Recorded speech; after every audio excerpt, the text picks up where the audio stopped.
Good morning, welcome to exam today. મિત્રો 11 December 2025ના relative daily current અફેર્સની discussion આ વિડીયોમાં આપણે કરવાના છે, તો છેલ્લે સુધી વિડીયો સાથે બની રહેજો. કરંટ અફેર્સ ઇમ્પોર્ટન્ટ ટોપિક છે, દરેક એક્ઝામમાં પ્રશ્ન પૂછવામાં આવે છે. મિત્રો ટોપિક પર આવીએ. 11 ડિસેમ્બર 2025, ક્વેશ્ચન નંબર 1 છે, હાલમાં આંતરરાષ્ટ્રીય ભ્રષ્ટાચાર વિરોધી દિવસ ક્યારે મનાવવામાં આવ્યો? તો 9 ડિસેમ્બરે દર વર્ષે આ દિવસ મનાવાય છે. મિત્રો ઇમ્પોર્ટન્ટ ડેટ્સની વાત થઈ તો 1 ડિસેમ્બરે વિશ્વ એડ્સ દિવસ, બીએસએફની સ્થાપના દિવસ, નાગાલેન્ડ રાજ્ય દિવસ. 2 ડિસેમ્બરે ગુલામી નાબૂદી માટે આંતરરાષ્ટ્રીય દિવસ અને રાષ્ટ્રીય પ્રદૂષણ નિવારણ દિવસ, વિશ્વ કમ્પ્યુટર સાક્ષરતા દિવસ. 3 ડિસેમ્બરે આંતરરાષ્ટ્રીય વિકલાંગ વ્યક્તિઓ દિવસ, આંતરરાષ્ટ્રીય બેંક દિવસ. 4 ડિસેમ્બરે આંતરરાષ્ટ્રીય ચિત્તા દિવસ, ભારતીય નૌકાદળ દિવસ. 5 ડિસેમ્બરે વિશ્વ માટી દિવસ, આંતરરાષ્ટ્રીય સ્વયંસેવક દિવસ. 6 ડિસેમ્બરે મહાપરિનિર્વાણ દિવસ. 7 ડિસેમ્બરે સશસ્ત્ર દળો ધ્વજ દિવસ અને આંતરરાષ્ટ્રીય નાગરિક દિવસ મનાવાય. તમામ દિવસ ઇમ્પોર્ટન્ટ છે, યાદ રાખો. સેકન્ડ નંબર છે, હાલમાં રૂકમણી આંટી અને આરકે નારાયણ ફેન ક્લબ ક્યાં રિલીઝ થયું? Rukmini aunty, R K Narayan fan club ક્યાં રિલીઝ થયું? રાઈટ આન્સર છે મિત્રોમાં મૈસૂર ખાતે. મૈસૂર બુક ક્લબ ચેરિટેબલ ટ્રસ્ટે 30 નવેમ્બરના રોજ સીતા ભાસ્કરની અંગ્રેજી નવલકથા રૂકમણી આંટી અને R K Narayan fan club launch કરી હતી, જેનું વિમોચન 21 વર્ષીય એસના રુદ્ર ઉર્સ દ્વારા કરવામાં આવ્યું.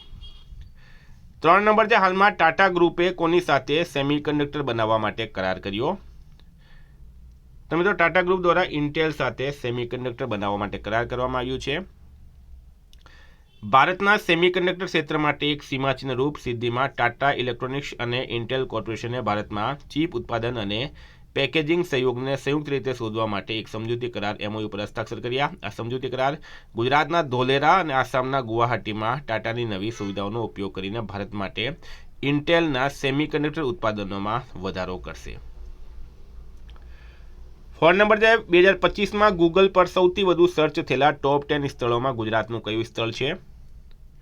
તો મિત્રો સોમનાથ રાઈટ આન્સર છે. વર્ષ 2025માં ગૂગલ પર સૌથી વધુ સર્ચ થયેલા ટોપ 10 સ્થળોમાં સોમનાથ રાઈટ આન્સર થશે. સોમનાથ મંદિરમાં ઓક્ટોબરમાં જ 12 લાખ લોકોએ દર્શન કર્યા. તો સોમનાથ મંદિર આવેલું છે મિત્રો ગીર સોમનાથ જિલ્લામાં. વિદ્યાર્થી મિત્રો, આવનારી તમામ પરીક્ષાઓ માટે એક્ઝામ ટુડેનું લેટેસ્ટ એક વર્ષનું કરંટ અફેર્સ, આમાં તમને એક વર્ષનું કરંટ અફેર મળશે મંથલી, સાથે ઇન્ડિયા ગુજરાત ઇન્ટરનેશનલ લેવલના ટોપિક વાઇઝ 20+ કરંટ અફેર્સની પીડીએફ, 10,000થી વધારે પ્રશ્નો, ભારત ગુજરાત ઇન્ટરનેશનલ લેવલનું પૂરું કરંટ અફેર. તો પીડીએફ માટે માત્ર ₹200 9510411961 પર ગૂગલ પે, ફોનપે, પેટીએમ કંઈ પણ કરો, સ્ક્રીનશોટ મોકલી આપો. 2 મિનિટમાં પીડીએફ મળી જશે. તમામ પરીક્ષાઓમાં 100% કરંટ અફેર આપણું પૂછાય છે. ઇન્ડિયા ગુજરાત ઇન્ટરનેશનલ લેવલનું પૂરેપૂરું કરંટ અફેર આમાં આવી જશે. હાલમાં 20માં યુનેસ્કો અમૃત વારસા સમિતિ સત્રનું આયોજન કોણે કર્યું છે? તો મિત્રો એ ભારત દ્વારા કરવામાં આવશે. ભારતે નવી દિલ્હીમાં અમૂર્ત સાંસ્કૃતિક વારસાના રક્ષણ માટે યુનેસ્કો આંતર સરકારી સમિતિની 20મી બેઠકનું આયોજન કર્યું. 6 નંબર છે, હાલમાં 33મી દક્ષિણ પૂર્વ એશિયન રમતો ક્યાં શરૂ થઈ છે? તો પણ થાઇલેન્ડમાં થઈ છે. 33મી દક્ષિણ પૂર્વ એશિયન ગેમ્સ આજે બેંકોકના રાજમંગલા નેશનલ સ્ટેડિયમ અને થાઇલેન્ડના ચોનબુરી પ્રાંતમાં ઉદ્ઘાટન સમારોહ સાથે શરૂ થઈ હતી. થાઇલેન્ડનું કેપિટલ છે મિત્રો બેંકોક. કરન્સી છે થાઈ બહત. પીએમ છે અરુન્ટીન ચાર્નવિનાકુલ. 7 નંબર છે, હાલમાં કોણે ભારતની યુપીઆઈને વિશ્વની સૌથી મોટી રિયલ ટાઈમ પેમેન્ટ સિસ્ટમ તરીકે જાહેર કરી? તો મિત્રો આઈએમએફ દ્વારા કરવામાં આવી છે. ઇન્ટરનેશનલ મોનિટરી ફંડ એટલે કે આઈએમએફે જૂન 2025ના અહેવાલ ગ્રોઈંગ રિટેલ ડિજિટલ પેમેન્ટ્સ એટલે કે the value of ઇન્ટરઓપરેબિલિટીમાં transaction vacuum દ્વારા યુનિફાઈડ પેમેન્ટ્સ ઇન્ટરફેસને વિશ્વની સૌથી મોટી રિટેલ ફાસ્ટ પેમેન્ટ સિસ્ટમ તરીકે ઓળખવામાં આવે છે. આઈએમએફની સ્થાપના 17 ડિસેમ્બર 1945, મુખ્યાલય વોશિંગ્ટન ડીસી. એમડી છે મિત્રો ક્રિસ્ટલિના જ્યોર્જીવા. યુપીઆઈનું પણ પૂરું નામ યાદ રાખજો, યુનિફાઈડ પેમેન્ટ્સ ઇન્ટરફેસ એનું પૂરું નામ છે. 8 નંબર છે, હાલમાં અમદાવાદમાં યોજાયેલા મુખ્ય વર્ણી અમૃત મહોત્સવમાં કોણે સંબોધન કર્યું? તો કેન્દ્રીય ગૃહ અને સહકાર મંત્રી અમિત શાહ ગુજરાતની મુલાકાત આવ્યા. અમિત શાહે સાબરમતી ખાતે બીએપીએસ દ્વારા આયોજિત પ્રમુખ વર્ણી અમૃત મહોત્સવમાં હાજરી આપી હતી અને પ્રમુખ સ્વામી મહારાજના આધ્યાત્મિક વારસા અને પ્રભાવની પ્રશંસા કરી હતી. 9 નંબર છે, હાલમાં ઇન્ટરનેશનલ બિગ કેટ એલાયન્સનો 19મો સભ્ય દેશ કોણ બન્યો છે? તો મિત્રો ઇન્ટરનેશનલ બિગ કેટ એલાયન્સ, બરાબર, આનો સંસ્થાપક સભ્ય છે ભારત.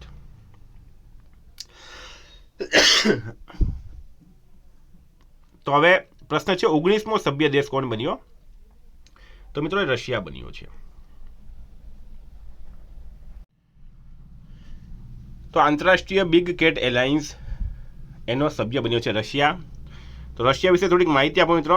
રશિયાના પ્રેસિડેન્ટ વ્લાડિમીર પુતિન હાલમાં ભારત આવ્યા હતા. રશિયાની કરન્સી છે રશિયન રૂબલ, કેપિટલ છે મોસ્કો. 6 જૂને રશિયન ભાષા દિવસ મનાવાય, 12 જૂને રશિયન દિવસ અને 27 જુલાઈએ રશિયન નૌસેના દિવસ. આટલા દિવસ યાદ રાખો. 10 નંબર છે હાલમાં અંડર 13 ફૂટબોલ પ્રતિભાઓ માટે પ્રોજેક્ટ મહાદેવ કોણે શરૂ કર્યો? અંડર 13 ફૂટબોલ પ્રતિભાઓ માટે પ્રોજેક્ટ મહાદેવ કોણે શરૂ કર્યો? મિત્રો મહારાષ્ટ્ર રાઈટ આન્સર થશે આમાં. પ્રોજેક્ટ મહાદેવે મહારાષ્ટ્ર સરકાર દ્વારા અંડર 13 છોકરાઓ અને છોકરીઓના વિકાસ માટે શરૂ કરાયેલા રાજ્યવ્યાપી પાયાના સ્તરે ફૂટબોલ વિકાસ પહેલ છે. આ કાર્યક્રમનો ઉદ્દેશ્ય એક સમાવિષ્ટ બહુસ્તરીય પ્રતિભા શોધ દ્વારા દૂરના જિલ્લાઓમાં પણ છુપાયેલી ફૂટબોલ પ્રતિભાને શોધવાનો છે. મિત્રો મહારાષ્ટ્રનું કેપિટલ છે મુંબઈ.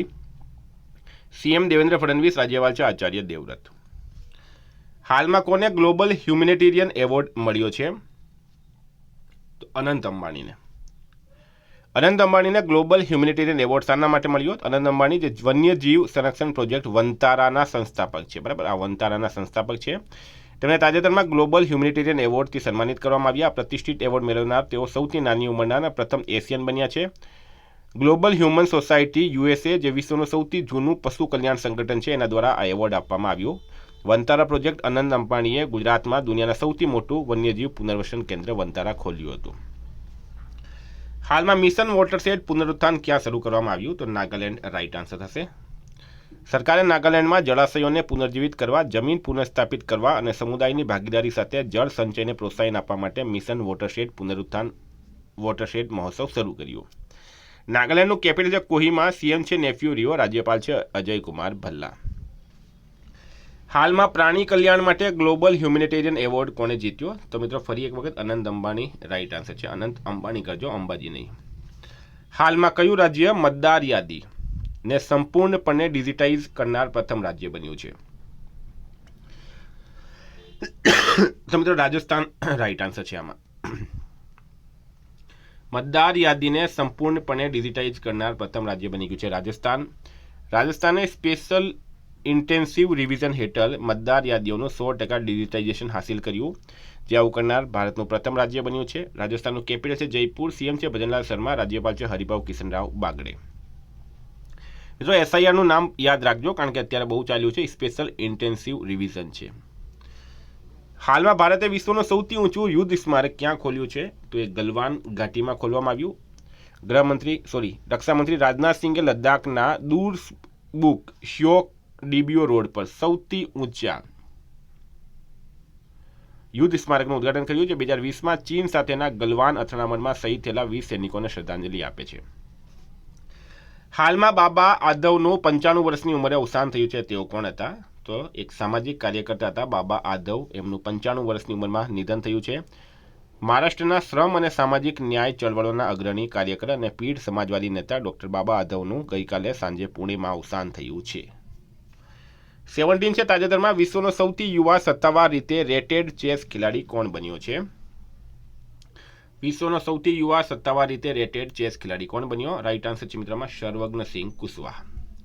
ડિસેમ્બર 2025માં ભારતે વૈશ્વિક ચેસ ક્ષેત્રમાં બીજી એક ઐતિહાસિક સિદ્ધિ નોંધાવી, જ્યારે મધ્યપ્રદેશના 3 વર્ષીય સર્વજ્ઞસિંહ કુશવાહે વિશ્વના સૌથી નાના સત્તાવાર રીતે રેટેડ ચેસ ખેલાડી બન્યા. માત્ર 3 વર્ષ 7 મહિના અને 20 દિવસની ઉંમરે સર્વજ્ઞ 1572નું ફીડે રેપિડ રેટિંગ પ્રાપ્ત કર્યું છે.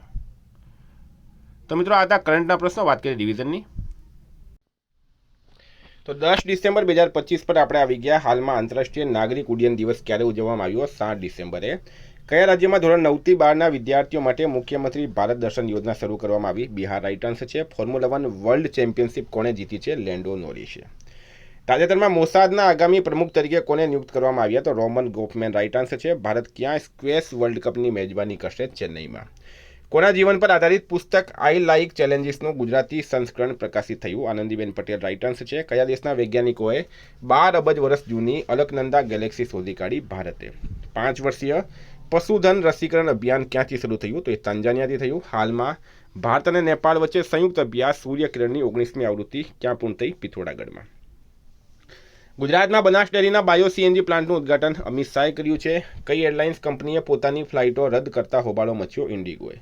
ભારતીય સેનાએ કયા શહેરમાં તેની વાર્ષિક આઈડિયા અને ઇનોવેશન સ્પર્ધા અને સેમિનાર ઇનો યોદ્ધા 2025નું આયોજન કર્યું? ન્યૂ દિલ્હી. રાઇટ આન્સર છે. ભારતે કયા શહેરમાં એક નવા વાણિજ્યિક દૂતાવાસના મકાનનું ઉદ્ઘાટન કર્યું? શાંઘાઈમાં. કયા રાજ્યમાં વાઘનું પ્રથમ આંતરરાજ્ય ટ્રાન્સફર થશે? રાજસ્થાન. રાઇટ આન્સર છે. એનએમડીસીએ સાયબર સુરક્ષાને મજબૂત બનાવવા માટે કઈ આઈઆઈટી સાથે કરાર કર્યો? આઈઆઈટી કાનપુર. હાલમાં કલ્યાણ ચટ્ટોપાધ્યાયનું 82 વર્ષની ઉંમરે નિધન થયું છે. તેઓ અભિનેતા હતા. મિત્રો, ગઈકાલે પ્રશ્ન પૂછાયું, કયા દેશની સૌથી મોટી બેંક સ્બર બેંકે ભારતમાં તેની શાખાઓ વધારવાની જાહેરાત કરી? રશિયા. રાઇટ આન્સર હતું. આજનો પ્રશ્ન છે, ગુજરાતમાં બીએસએફની ડાયમંડ જ્યુબલી ઉજવણી ક્યાં કરવામાં આવી? એનો જવાબ તમારે કમેન્ટ બોક્સમાં જણાવવાનું. વિદ્યાર્થી મિત્રો, વોટ્સએપ ટેલિગ્રામની લિંક ડિસ્ક્રિપ્શનમાં છે. પીડીએફ માટે 9510411961 પર કોન્ટેક્ટ કરો. Thank you. ફરી મળશું. જય હિન્દ, જય ભારત.